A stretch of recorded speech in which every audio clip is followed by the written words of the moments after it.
जी बच्चों, नेक्स्ट जो nuclear reactor का पार्ट है वो है कूलेंट कि what is meant by coolant. So here is coolant. बच्चों, जब न्यूक्लियर रिएक्टर ऑपरेट करता है जब इस न्यूक्लियर रिएक्टर की कोर में कंट्रोल्ड फिशन चेन रिएक्शंस होते हैं, हीट प्रोड्यूस होती है और उस हीट की वजह से ये जो कोर ऑफ रिएक्टर है इसका टेम्परेचर 500 डिग्री सेंटीग्रेड तक राइज कर जाता है। अब इस हीट को हमने इस कोर से कैरी आउट करके बाहर लाना है और हीट एक्सचेंजर हीट एक्सचेंजर ने उस हीट को एक्सट्रैक्ट करना है और स्टीम प्रिपेयर करनी है। हीट एक्सचेंजर का फंक्शन तो नेक्स्ट पार्ट में डिस्कस करेंगे, तो अभी सिर्फ ये बताना है कि जब न्यूक्लियर रिएक्टर के अंदर फिशन चैन रिएक्शन होते हैं, हीट प्रोड्यूस होती है जिससे टेम्परेचर कोर का 500 डिग्री सेंटीग्रेड राइज कर जाता है, तो वो लिक्विड जो हीट को कोर से कैरी करके बाहर लाता है उस लिक्विड को हम कूलेंट कहते हैं। अब जो कूलेंट है वो इस कोर के अराउंड सर्कुलेट करता है in the tubes and carried out heat from the core of the nuclear reactor. अब कौन सा मटेरियल इस पर्पज़ के लिए बेस्ट है या कौन से मटेरियल या कूलेंट की कैरेक्टरिस्टिक क्या होनी चाहिए वो हम इसमें बताएंगे कि कौन सा मटेरियल बेस्ट है as a coolant in the nuclear reactor.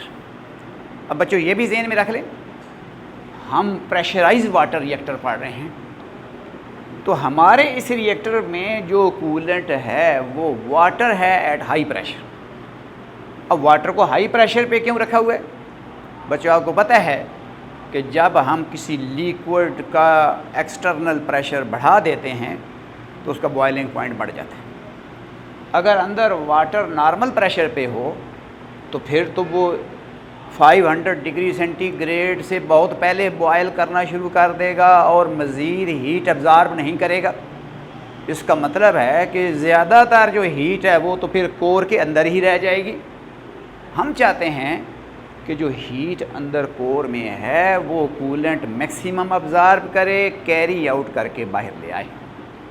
तो इसलिए जो वाटर इसमें हम यूज़ करेंगे वो हाई प्रेशर पे यूज़ करेंगे ताकि उसकी स्पेसिफिक हीट ज़्यादा हो जाए, बॉइलिंग पॉइंट ज़्यादा हो जाए और मोर हीट कैपेसिटी हो इस लिक्विड के अंदर कि वो हीट को कैरी करके बाहर ले आए। So when nuclear reactor operates,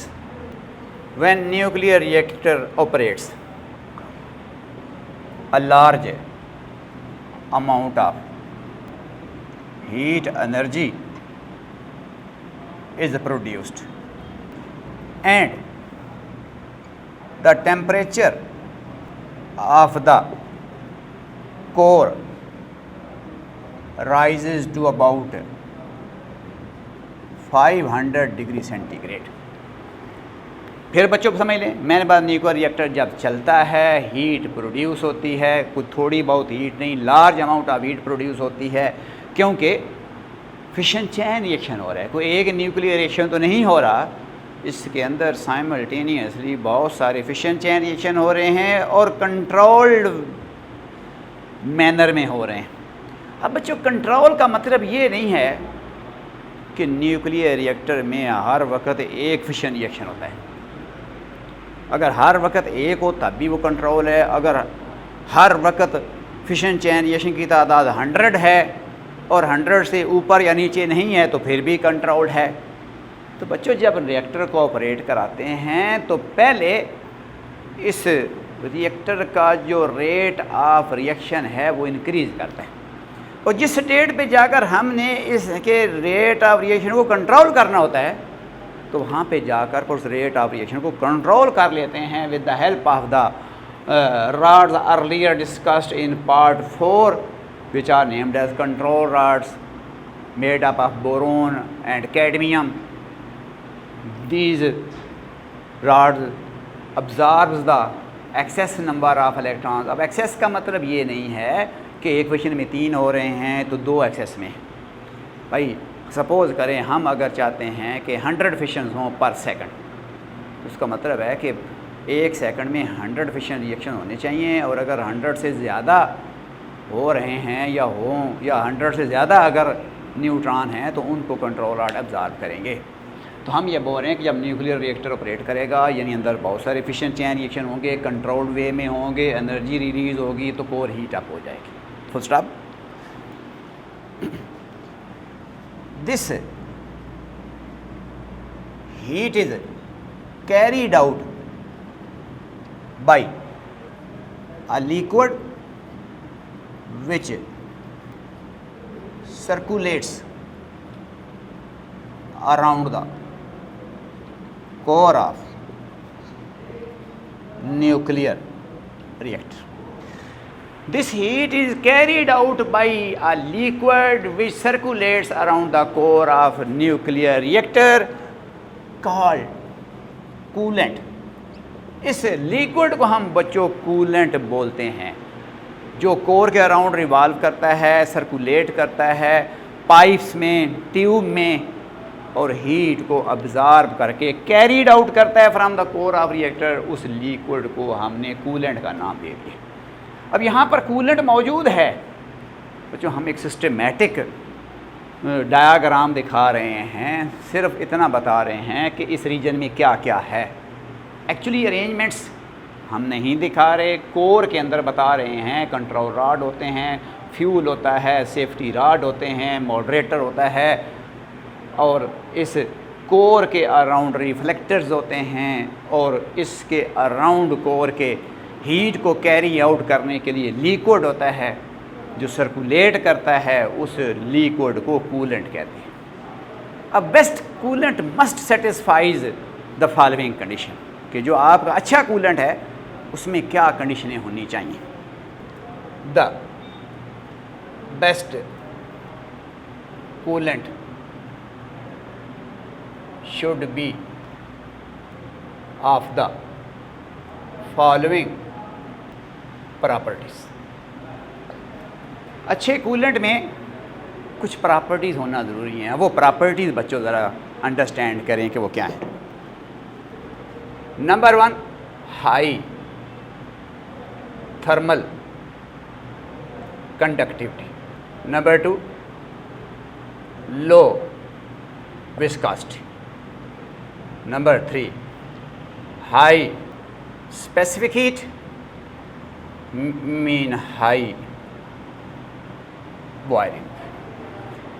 बच्चों बेस्ट कूलेंट ऐसे कूलेंट को बोलेंगे जिसकी थर्मल कंडक्टिविटी हाई हो, जिसकी विस्कोसिटी लो हो, जिसकी स्पेसिफिक हीट हाई हो। अब ये हाई थर्मल कंडक्टिविटी क्यों दरकार है?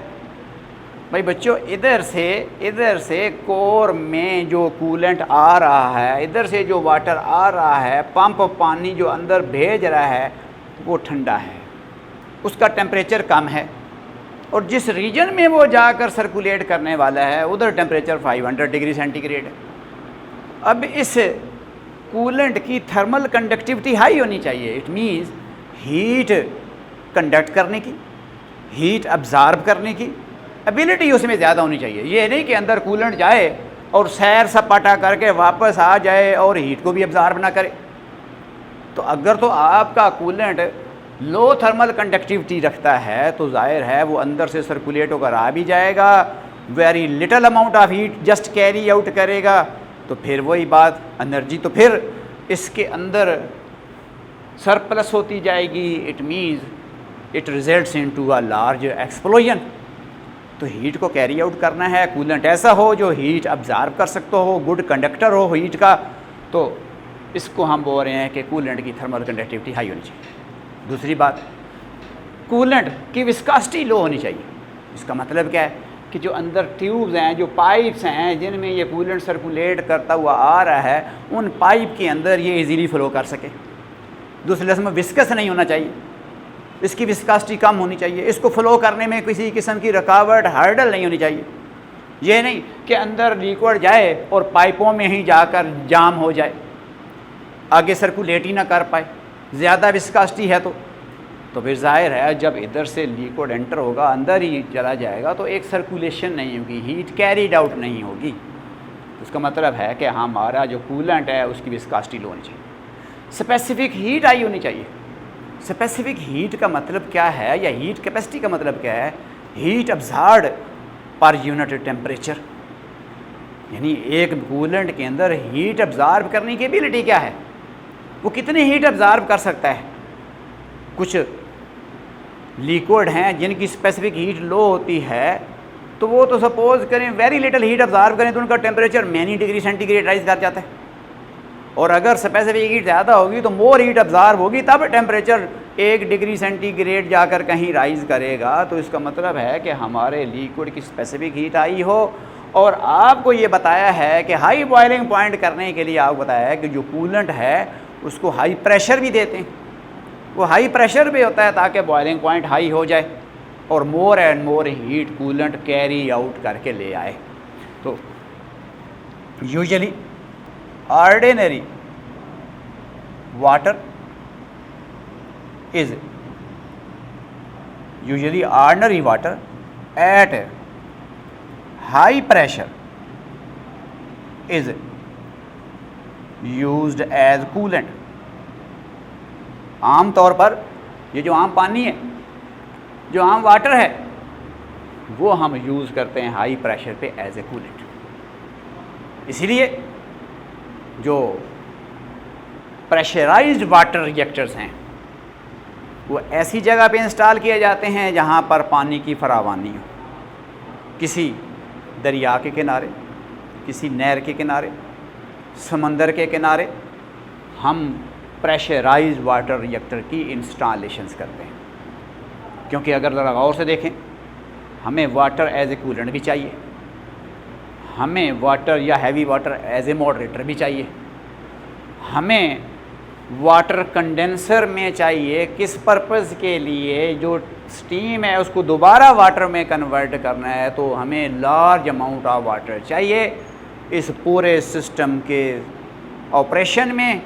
तो इसलिए हम जो न्यूक्लियर रिएक्टर्स हैं, स्पेशली फिर बता रहा हूँ प्रेशराइज्ड वाटर रिएक्टर, जो कन्वेंशनल रिएक्टर्स हैं, वो या तो किसी कैनाल या किसी समंदर के किनारे आमतौर पर इंस्टॉल किए जाते हैं या किसी लेक में इंस्टॉल किए जाते हैं।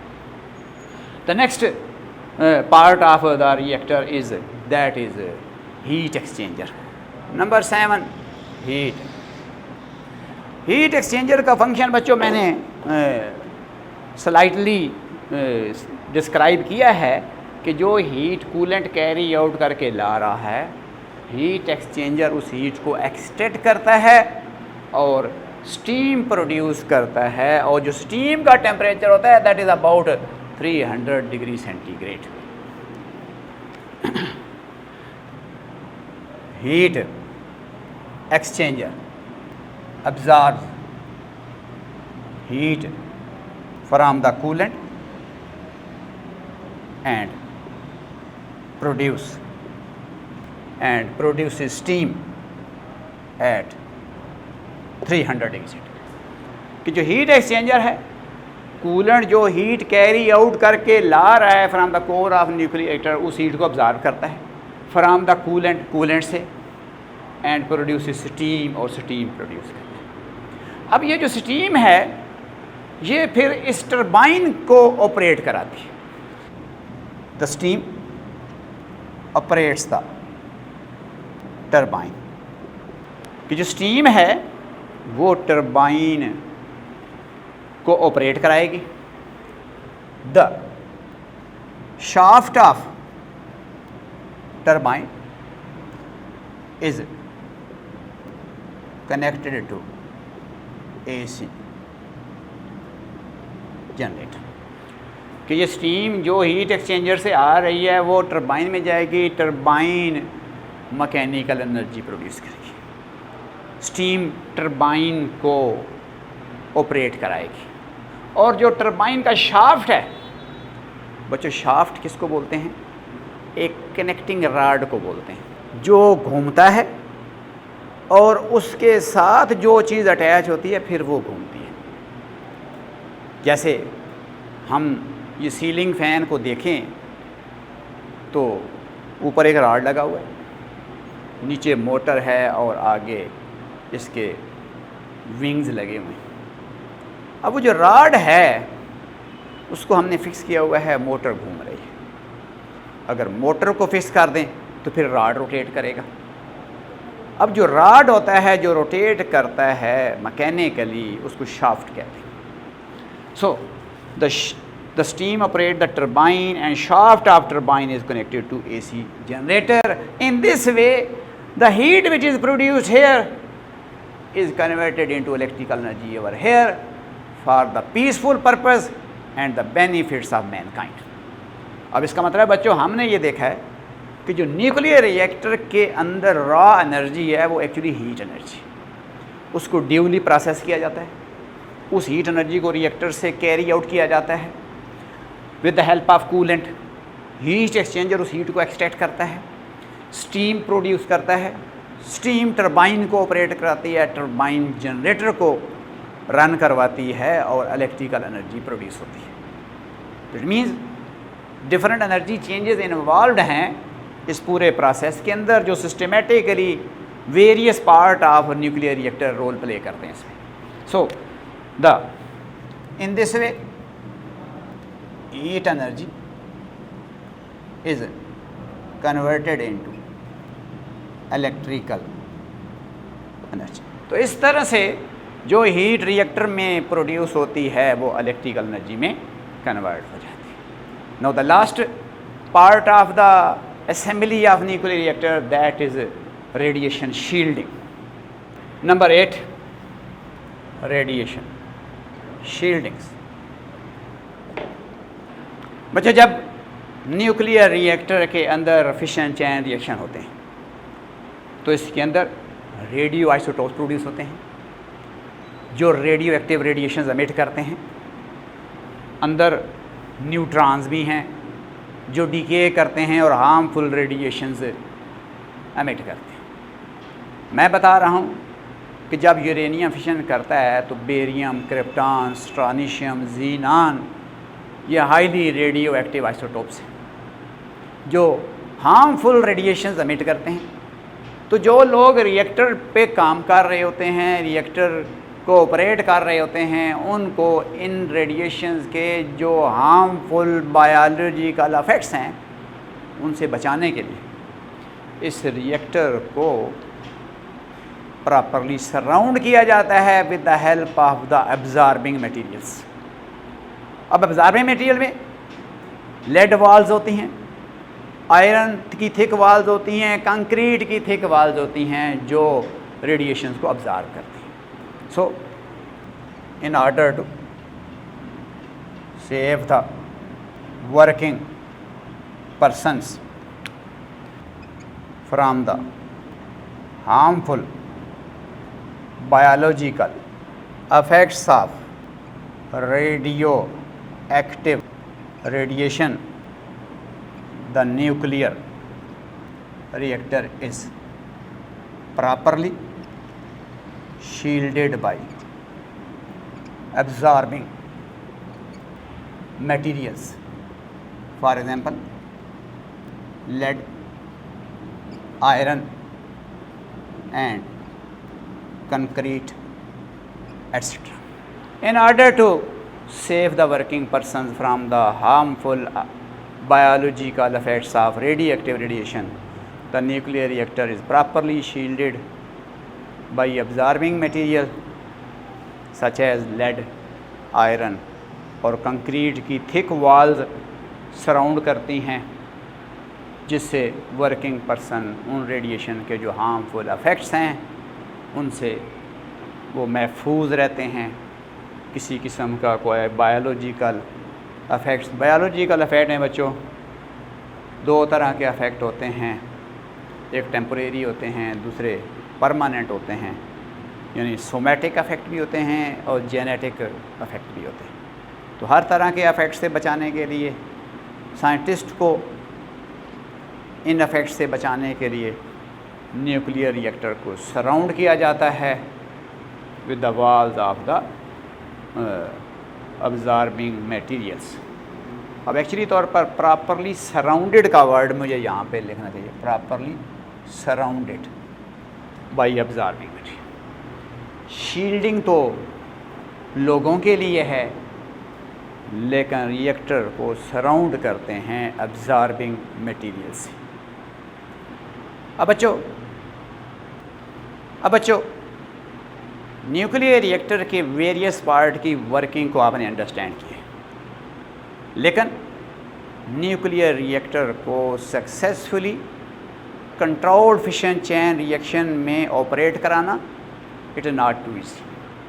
There are many difficulties in the operation of the nuclear reactor. जैसा कि मैंने अर्लियर बताया है, न्यूट्रॉनों की एनर्जी का प्रॉब्लम है, न्यूट्रॉनों की लीकेज का प्रॉब्लम है, न्यूट्रॉनों के कैप्चर्ड का प्रॉब्लम है, और जो न्यूक्लियर रिएक्टर के अंदर highly radioactive waste products, जिनको हम फिशन फ्रैगमेंट्स का नाम दिया था, वो भी अंदर प्रोड्यूस हो रहे हैं।